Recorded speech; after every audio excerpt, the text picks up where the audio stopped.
Rod Freeman here again, and we're going to continue with my book, which is called One Way Ticket, and this is chapter 3. It's about Morocco. Okay, so when I left you last, I just crossed the Strait of Gibraltar, or the Rock of Gibraltar, and I was in Tangiers, and the world was open to me. I was there because Crosby, Stills and Nash did this great song, Marrakesh Express. And I was looking around for the Marrakesh Express and I couldn't find it anywhere. Nobody heard of it. And so I took the bus. Later I found out the Marrakesh Express went from Casablanca. It was a train from Casablanca to Marrakesh. But I took the bus and it was fun. There were chickens and on the bus and on the top of the goats, and the people were wonderful, and everybody spoke French there a little bit. Well, not perfectly, but some did, because France had colonized Morocco in ages past, during the age of imperialism of the European powers upon the poorer people on earth who didn't have as much, weapons and guns and stuff. And so people spoke French and they spoke Arabic. And I spoke a little French from school, so I was getting by okay, and I'm pretty good at, charades and pantomime and stuff. Anyway, on the way down too, I noticed we would stop and pray. Everybody get out of the bus and roll out their prayer rug, and get down and praise Allah. It was a really cool exercise series, kind of like a kata of exercises they do, and they praise creation. They stop right in the middle of anywhere, because they pray 5 times a day. That's part of the 5 pillars of Islam, is to pray 5 times a day. And so we got to Marrakesh, and it was really cool there. And I was just in this place that I'd heard about in the song of the great Crosby, Stills and Nash. And sure enough, I got there, and they were charming cobras in the square. The guy with the turban, and he was, and the cobra was coming out of the basket, and it was in the Jamafna, the old town. And the Jamafna was a big, open area, square, kind of a village square. And on one side was the market. On the other side was this beautiful labyrinth of shops and wonderful little alleyways that had no, rhyme or reason. They just sort of wandered the way they were built. And there were steam baths, and there were hotels and restaurants and shops. You could buy all sorts of touristy things. They were especially good in leather work, so bags or leather clothing they were really good at. I found a little hotel there for 50 cents a night. We had a basement room I shared with 4 other people. I think a couple of English guys and maybe a German guy. I think it was German, Polish maybe. I don't know. Anyway, but I do remember the 15-year-old Swedish runaway, Anna Oxel, and her rabbit Puta. And I do remember her, and I've still got her name in my little address book. And we all stayed there, and we had no kitchen. It was a windowless room in a basement, but still 50 cents a night. I was on a budget. And being on a budget, I found out of the square too, I found the soup guy who I could get a big bowl of soup and a big huge chunk of bread, like a quarter of a loaf of bread for a nickel. So things were really inexpensive there, and I was really just blown away thinking about, in these kind of lands, in these kind of countries, I could survive quite a while on the limited amount of funds that I had brought with me. Okay, so every evening the food carts would come out on the Jamafna, and they'd have all sorts of weird stuff. But I could get French fries, I remember, and they had goat brains, roasted goat brains, And I guess they're good for you and yummy, but I didn't try any. And the spice market during the day was wonderful. I wandered around and saw the Katubia and other pieces of architecture, wonderful Moorish architecture. Or they're actually the Berber people, the ancient Berber people lived there, and they were also, during the Arabic times, called the Moors. And they conquered Spain for a while and were driven out in 1492. And here we are in Morocco. Okay, so I was just in seventh heaven there. There were a lot of hippies there from all over the place. And I found out later, too, I was on this road called the Hippy Trail. Later, they would call it the Hippy Trail. That would be the name for it. And it's pretty much all the hash countries from Morocco out to India and beyond. Anyway, that's the trip I went on. I did the India thing from Morocco. But we'll see about that. But first, we've got to find out what else I did here in Morocco during my 2-month stay. Okay, in Marrakesh at night, we'd stay up late, you know, and go into the Jamafna, and it was dark, you know. There's every night this guy would set up there under he had this sort of like a roof thing and a big kind of hearth, and he'd fire it up and he'd get the oil boiling and he'd make donuts. He was the donut man, you know, and we would hang out there. There were little benches you could just sit around on, and he'd, you know, throw these donuts, he'd make them, you know, they'd be all ready to go into the pot of boiling water. They all puff up and get all yummy, you know, and he'd take them out, you know, kind of shake them off and throw them in the big bowl of sugar, you know, and then we'd eat them hot and fresh, and they're like 2 cents a piece or something like that. Anyway, it was kind of cool. It was kind of a cool scene there. They didn't really have bars or anything there, and tea shops they did have, but the donut guy, that was the place I remember. And those little street urchins would be running around like little kids. I guess they were homeless or something. We'd goof around with them and give them a donut now and then or something, you know. They were, you know, a couple pennies or something. They didn't have, they were kind of raggedy little kids, you know. And I met a lot of people from around the world there that were kind of gathering there and hanging out in the old town of Marrakesh. And the cops sometimes were really nasty. I think they would like break their Muslim law and maybe get a hold of some alcohol because they'd be shouting and hollering.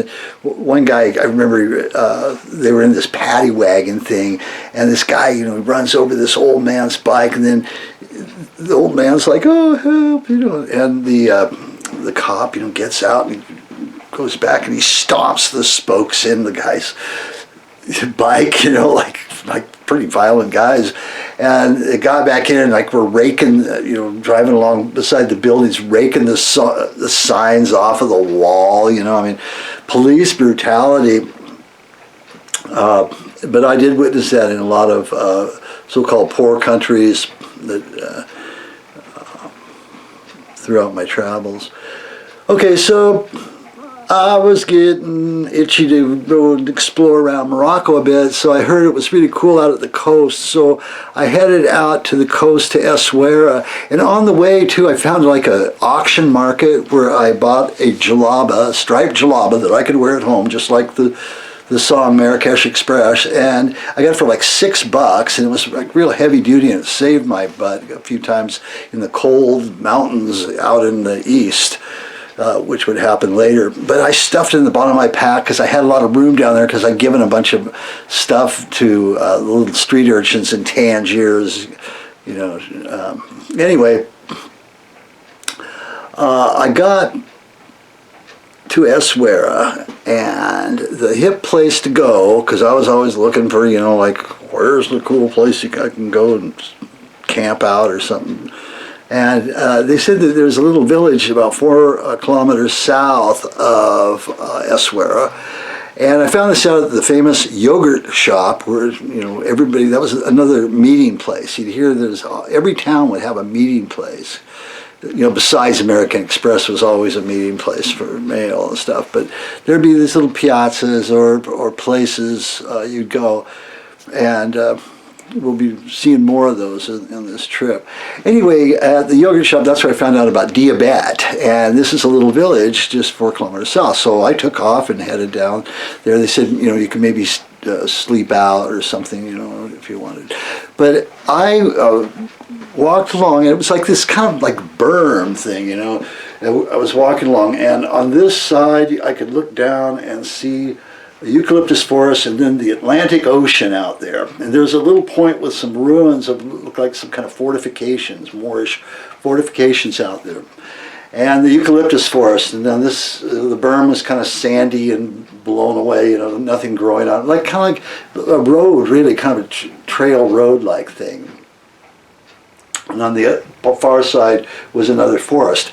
Well, I walked along there and came to, I remember, a blown-out bridge that just the walking part was, you know, there's just only about 1.5 feet left of the entire bridge. The whole rest of it, a big chunk blown out of it. So I got over that and walked on, and pretty soon up in the eucalyptus forest there were some ruins of like a castle, this really cool castle and stuff, and it was beautiful weather.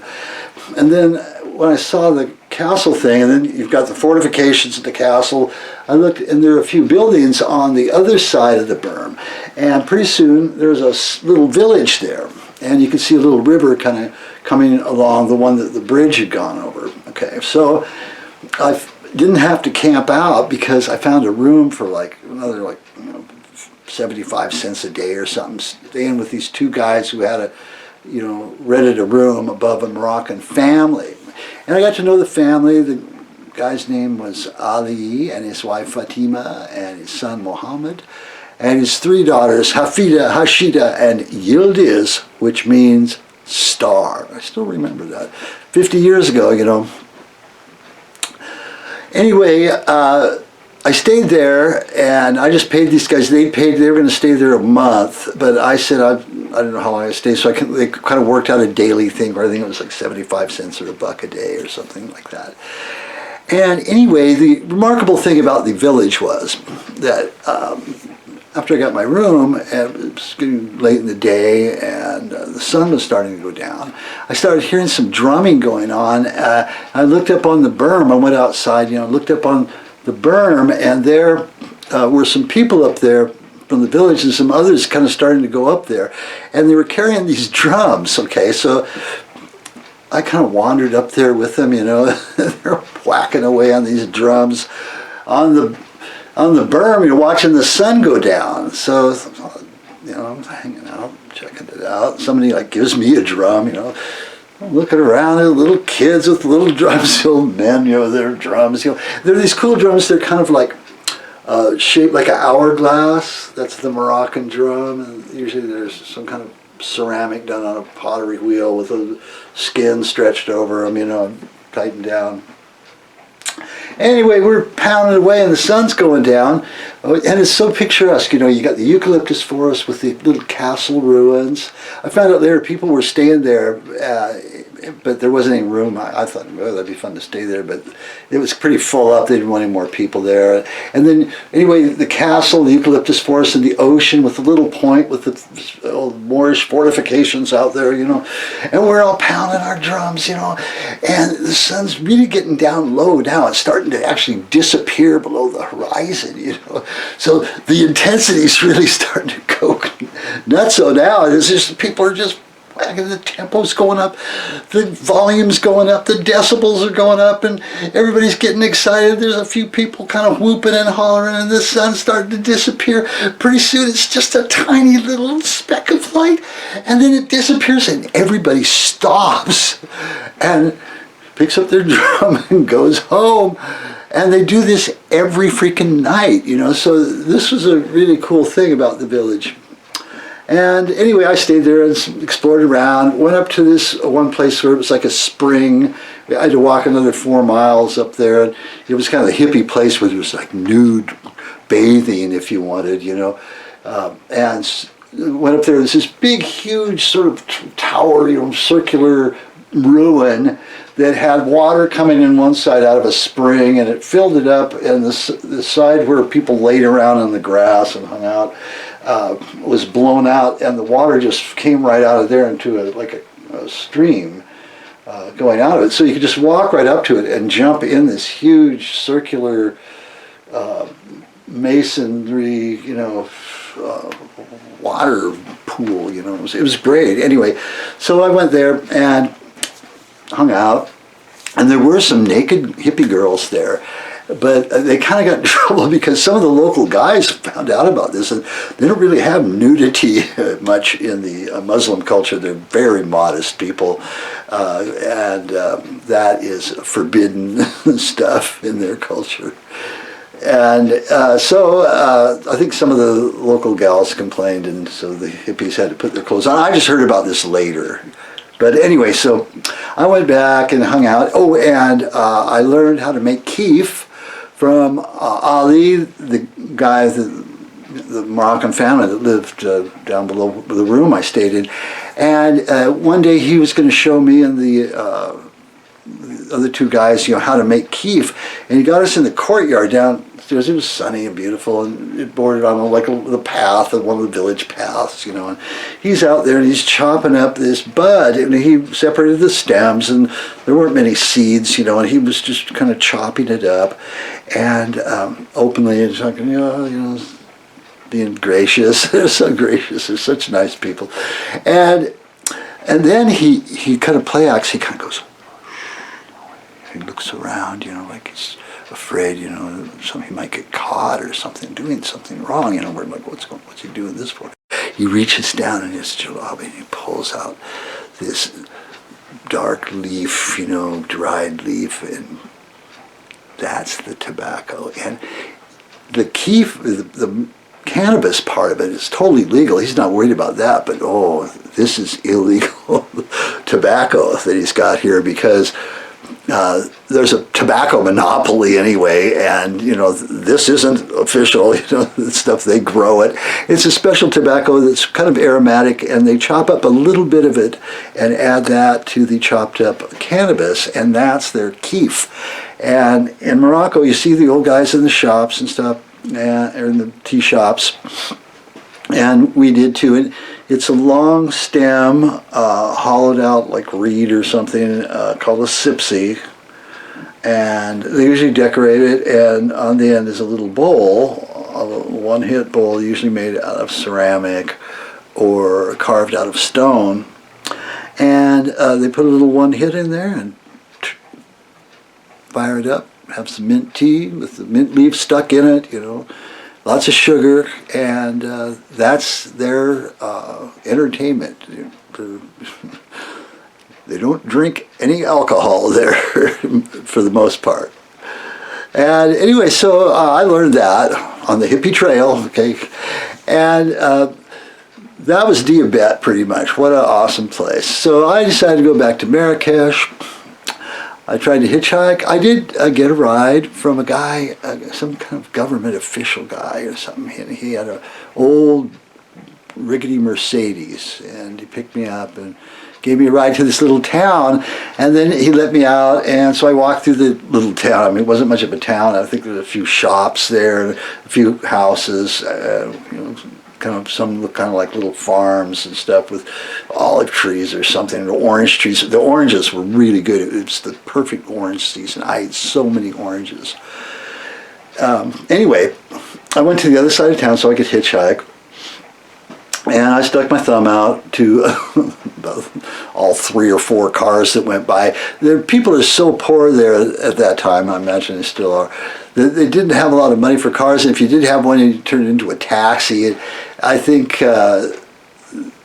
one guy was a taxi. I didn't have the money. I just kind of let them go, and the other was a couple were cars, but they were just filled with people. So it's getting sundown. I'm looking around for a place to throw the old sleeping bag, and all of a sudden something's tugging on my jacket there, and it's this little kid, and he's, says the greeting, Salam alaikum, and I say, alaikum salam, peace is with me. And he says, you come, and so I had nothing to lose, so I followed him and went across the street over there and found this little fence and a gate and a little house, and his dad was in the front yard and welcomed me there, and I forget the guy's name. Yeah. But anyway, he invited me and he said, have you eaten? I go, well, no, He goes, oh, you feed you, manger, and all this stuff. And so I went, okay, so we went in the house, and there's a little porch thing, and took our shoes off and went in, and I was in a Moroccan house, wow, this is really cool. And it was all like carpety stuff. This was the guy's room, kind of basically. The big front room is the guy's room. daddy's room, and where the men hang out. And it's all carpeted, and there's just pillows and stuff. There's really no furniture. And on the wall, he's got his pictures of, his soccer team or football team. Maybe his army outfit, and maybe his family, and maybe his, some other association or something, people at the mosque in the town or something. And that'll be on the wall. You just kind of lay around. You take your shoes off, you kind of lay around, and maybe musical instruments or books, laying around you could read or something. Kind of lounging around. And pretty soon, in comes a couple of his daughters, I believe, and one had a bowl of water, warm water, the other one had a towel, and they went around, everybody washed their hands, and they went out, and then two more gals came in, and one swooped down with a little low table, and there were four of us, as I recall, and I think it was him and his friend and his son and me, and then the other gal comes in with a big platter with a lid on it, and she pulls the lid off, and there's this big steaming heap of couscous, which is this really wonderful kind of fluffy grain stuff they eat there. It's very delicate and very good. If you've never tried couscous, definitely do it. And there's no silverware, which is good because we've washed our hands, and we just eat it with our right hand. Don't ever use your left hand to eat with, or to give anything to anybody with, or take anything, because it's an insult. So never use your left hand. Always use your right hand to give things to people. And I won't explain it, but you can find out, or maybe it'll be your riddle to try and solve this riddle. Why do you do it? But anyway, you eat with your right hand. No dishes, you just put it right in your mouth, no utensils. And inside the couscous were all these like little treasures, like you'd find a fava bean or a chunk of carrot or some yummy succulent piece of mutton, and it was very good. We ate it all up, and they took that away and brought in another wash thing, and we washed our hands again, and everything was cleaned up, no dishes. And then later we kind of tried to talk, and we did pretty good. We did, I think, some charades, and had a wonderful time. And then he said I could sleep there, so I put my sleeping bag out, and stayed there. And he went back and into in the women's quarters. See, the guys get this one room, and the women and the kids get the whole rest of the house and the farm and the animals and stuff. And so that's kind of how they divide the house up. And it really seems to work because everyone is like really happy and positive and loves their role, The gals keep the guy there in that room out of their hair, and they do what they want. Anyway, he went on back to, I'm sure, his wife's boudoir there, and I slept, got up, they fed me, took me on a tour of the farm where everybody was so happy, the animals were happy. It's funny too because they'd say in my world that I had come from that these were poor people. Well, they were like the richest people I'd ever seen as far as quality of life and happiness goes. So things were registering in my young brain there, things were happening. Anyway, put me back out on the road, and I got back to Marrakesh, and I rented a nicer room, I think for a couple bucks a night, because I was only going to stay there a little while. I was thinking of traveling on. Then I went to this guy I met. He had a house outside of Marrakesh, and so he had a party there. We were making manjoum, which is hippies and their drugs. It was a cannabis candy that you make by not quite boiling, low boil buds, marijuana in argan oil, and then you strain the pot out because those active ingredients go into the oil, and use the oil to make a candy, which you mix it, chopped nuts and dried fruit and stuff, and you cut it into squares, and it's really yummy, sweet, and it'll guarantee to blow your mind to get you stoned. But anyway, don't try this at home, or do try it if you in a state where it's legal.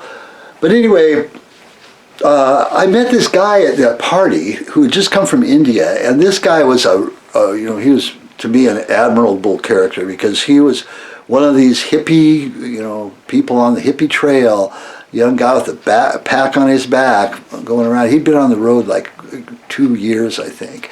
And he had just come from India, and he was raving about India, how cool it was. And oh man, I thought, India, that's where the Beatles went. And Donovan, and they went out there and they met the Maharishi, and I think even the freaking Beach Boys went out there, you know.